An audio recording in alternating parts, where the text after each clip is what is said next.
Good morning, children. Today we are doing the assignments or the question answers of unit number 4. I shall be sharing the screen with you. Simultaneously, you can take the screenshots and do your answers along with that.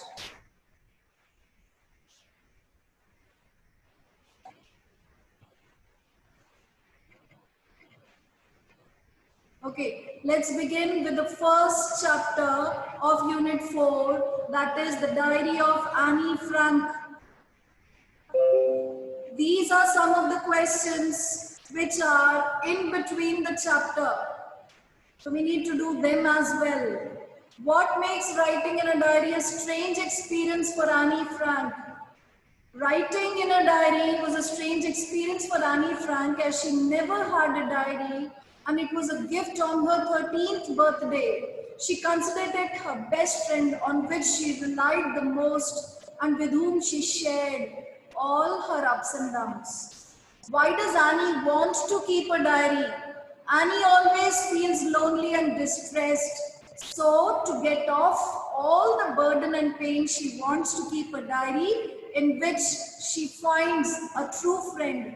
But she has hardly any friends whom she could confide in.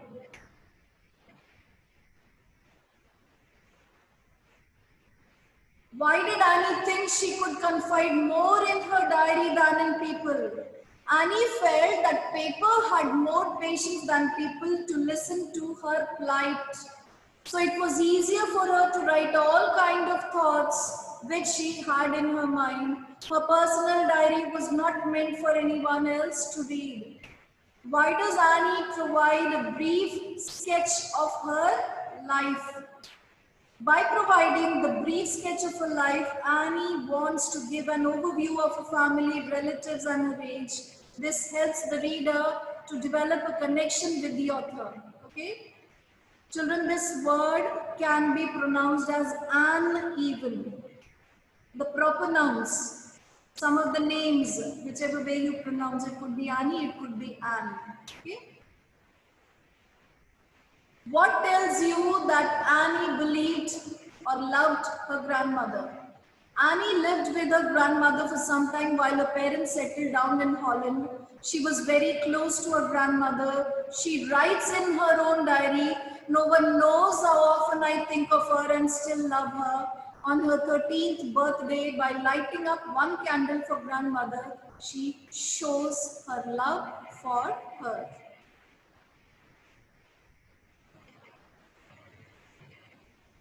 Why was Mr. Keesing, the teacher, annoyed with Annie? What did he ask her to do? Mr. Keesing was annoyed with Annie because she was very talkative. He punished her by giving her extra homework to write essays, to keep her silent, and the topics always related to Annie's nature. How did Annie justify her being a chatterbox in her essay? Annie justified her being a chatterbox in her essay by explaining that it is due to her mother, who was also very talkative, and nobody could do anything about their inherited traits. This was the excuse which she gave. Do you think Mr. Keesing was a strict teacher? No, Mr. Keesing was not a bad or a strict teacher, because a teacher always undertakes something strict only for the welfare of his or her students. Any teacher would be annoyed if children keep on talking in the class. Secondly, if he had been strict, he would not have laughed at Annie's funny arguments. Which funny argument being talked about?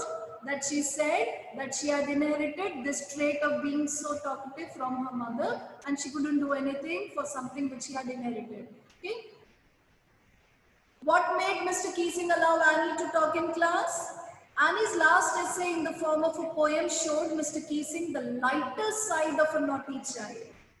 It helped them bridge the generation gap between the teacher and the student.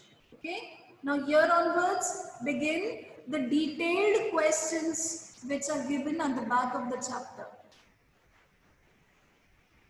Was Annie right when she said that the world would not be interested in the musings of a 13-year-old girl? Yes, Annie was right when she said so, because most of the people don't want to give importance to the musings of a 13-year-old girl or a child's perspective towards the world because they are too immature for the world. However, her diary has been translated into many languages throughout the world. It is considered to be one of the most authentic documents of the Holocaust period. What exactly was the Holocaust period? It had been explained to you when the class or the lecture was taken. It describes graphically the atrocities and tortures that the Jews faced during the Nazis' occupation of Holland. So her diary has something to do with that point of time also when Hitler had been the ruler. There are some examples of diary or journal entries in before you read section. Compare these with what Annie writes in a diary. What language was the diary written in? In what way is Annie's diary different? Annie's diary was originally written in Dutch. It has informal tone which displays the careful nature of a teenager. Usually a diary consists of an individual's facts of life, but her diary seems different as it is about the entries of a 13-year-old girl forced to live in a hiding to escape the arrest by the Nazi police. She pours out the burden of her art through her diary writings. Here, other than her family details, she discusses the harshest cruelties and atrocities that the Jews suffered during Hitler's occupation of Holland. Okay? Next question.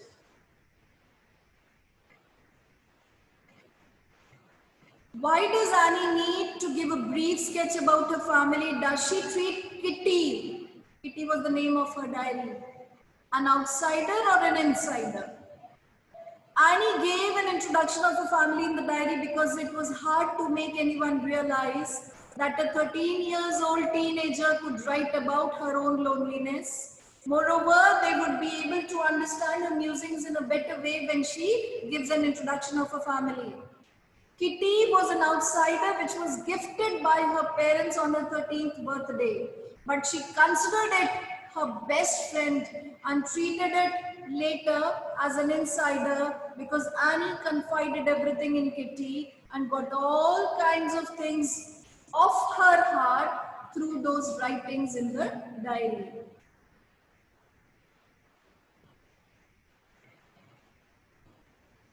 What does Annie feel about her father, grandmother, Mrs. Cupercus, Mr. Keesing? So separately we shall discuss about her thoughts for each one. And what do these tell about Annie now? Annie has fond memories of her father. Annie has fond memories. Here the word of shall not come. Grandmother, Mrs. Cupercus and Mr. Keesing, who have left indelible impressions on her mind and affected her life a lot. She considered her father to be the most adorable and loving one. She loved and respected her grandmother deeply as she had stayed with her when her parents were away. She was deeply attached to the headmistress of a Montessori nursing school, Mrs. Cuperus. She was moved to tears during a farewell from that school. The only one with whom she didn't go well was a maths teacher, the old fogey, Mr. Keesing. He was always annoyed with her because she talked too much. The way Annie represents all of them in a diary reveals that Annie was very good at understanding people, and her insight refers to the deep understanding in interpersonal relations was a developed one. Then, what does Annie write in her first essay? First essay which Mr. Keesing had asked her to write. Mr. Keesing asked her to write an essay on the topic of chatterbox as punishment. In the essay, she tries to justify her habit of talking. She accepted the drawbacks of being talkative, but argued that she would not be able to cure it as it was in her genes. As a mother was also very talkative, it was difficult to give up the habit as it was an inherited trait, and it was also a student's trait. Students keep talking. She admitted that she would do her best to keep it under control, but it would be very difficult for her to give it up completely. Even Mr. Keesing laughed at the argument the little girl had given. Annie says teachers are most unpredictable. Is Mr. Keesing too unpredictable? Annie took perfect example of Mr. Keesing as an unpredictable teacher because Mr. Keesing seemed to be indifferent towards Annie's behavior. He used to lose his temperament over trifles. Trifles refers to the smallest issues, petty issues, choti baaton pe gussa hona. He kept on punishing Annie for her talking too much and kept giving her assignments of writing essays on the same topic. Earlier, he laughed at her first essay because of the arguments she gave in it. Later, he allowed Annie to talk in the class after reading her third essay written in a verse form. Question number 7, children. There are some statements. All these statements are there in the book.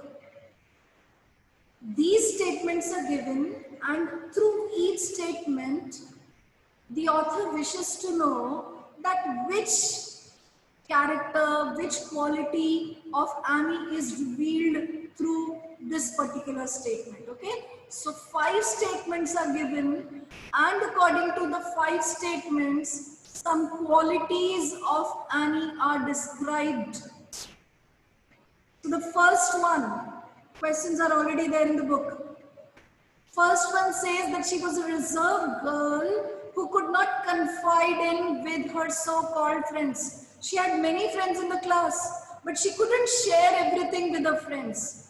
She always felt that she could never talk about certain issues with her friends. Okay, that is why initially she said, no, paper has more patience than people. Moreover, she always felt that she couldn't completely rely on those friends. Okay? Now, second, she is self-confident and inventive. She always wanted to unburden herself from the feelings which caused her pain and even discuss the intimate issues through her writings in the diary. Whatever doubts you have, children, after this session we shall discuss. After the session. She is humorous as well. It also reveals her acceptance of the fact that her parents gave more importance to her elder sister. Annie is intelligent and a frank girl. She doesn't hesitate to give her opinion about her academically poor classmates and about the unpredictable attitude of her teachers. Last one, she has a sense of propriety and convincing attitude. She gave some serious arguments in order to justify the content of her essay. Okay. Now with this we finish the question answers of Annie Frank. We begin with the question answers of Amanda, the poem about the little girl constantly nagged by her parents.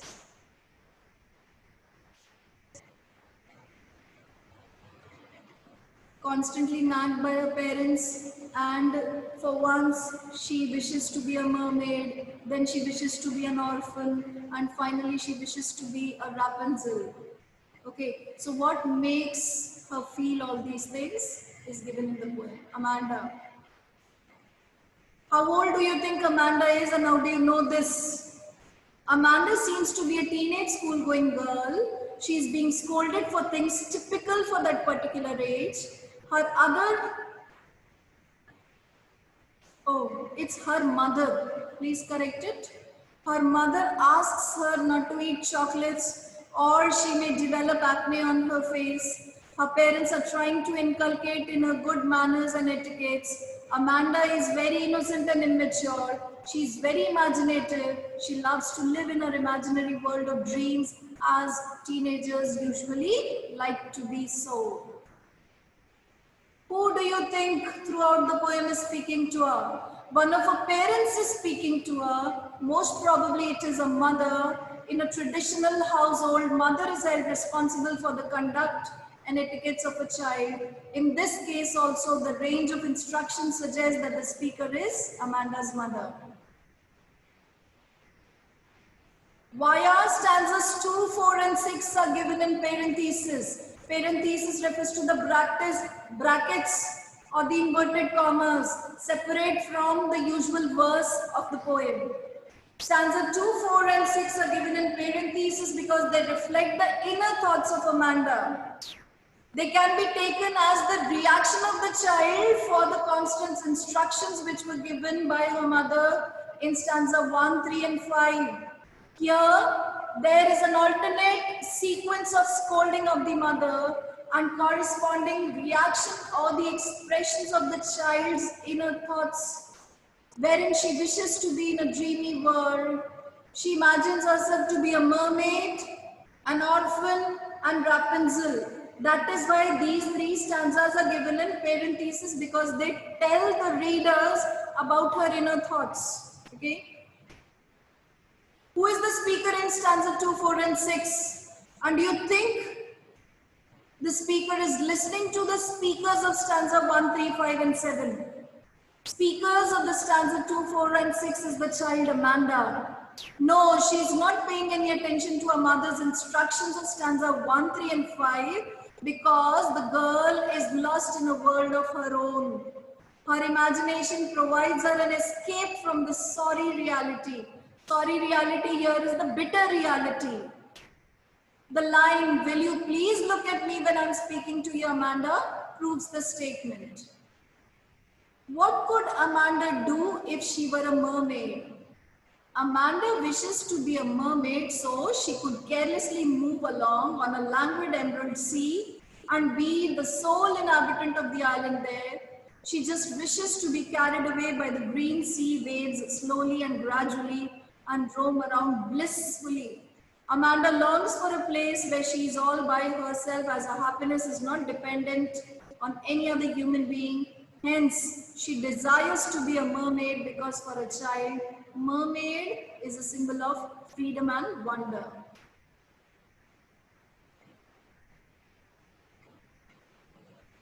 Is Amanda an orphan? Why does she say so? No, Amanda is not an orphan, though she wishes to be an orphan. She is so much stressed with the continuous nagging of her parents that she imagines herself to be better without her parents. The mere presence of her parents around her depresses her. Amanda is a little girl who seeks golden silence and sweet freedom. She finds the silence to be golden and freedom to be sweet. She hates being confined.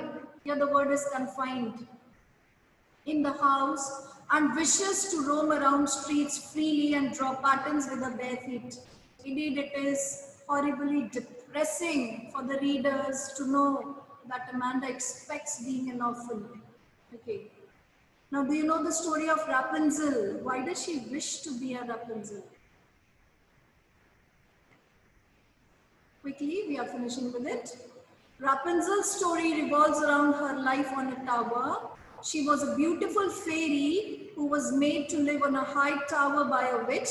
She eventually got used to living there. She was happy and satisfied with her life. Rapunzel had very long golden hair, using which the witch used to pay her a visit. The fate of Rapunzel took a turn when one day a prince came to meet her using her hair. The witch had punished both of them by separating them. Finally, they met after a couple of years only to be united forever this time. Amanda wishes to live like Rapunzel on a high tower, away from everyone at a lonely place, without her mother's constant nagging. She seeks peace and harmony. That is the reason Amanda wishes to be like Rapunzel. However, she also makes a point that in order to avoid being disturbed from any kind of human connections, she would never let her hair down for anyone to climb to her. She needs no one to make her life happy.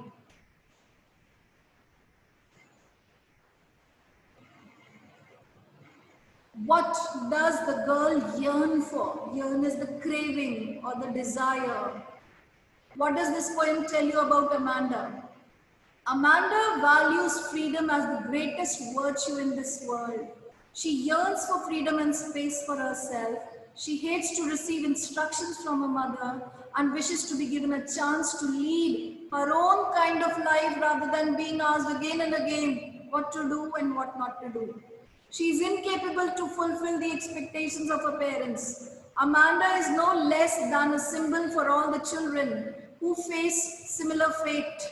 Traditional societies demand a certain type of behavior from the individuals, and the training to produce such begins at a very young age. Parents ignore the innocence and understanding level of their children, and thereby they end up killing their child's imagination and thoughts. Last question. Read the last stanza. Do you think Amanda is sulking and moody? No. Amanda is neither sulking nor moody. She's simply not interested enough in the nagging business of her parents. She cares more about her imagination and thought process over the manners her parents are trying to inculcate into her. The little girl is in a sorry state, and her only defense against such a depressing reality is the imaginary world where she often escapes to. Her being uninterested makes her look sulking or moody. Actually, she's not that, but the way she behaves makes the reader think so. Okay? In the next session, children, we shall be doing a very important grammar topic.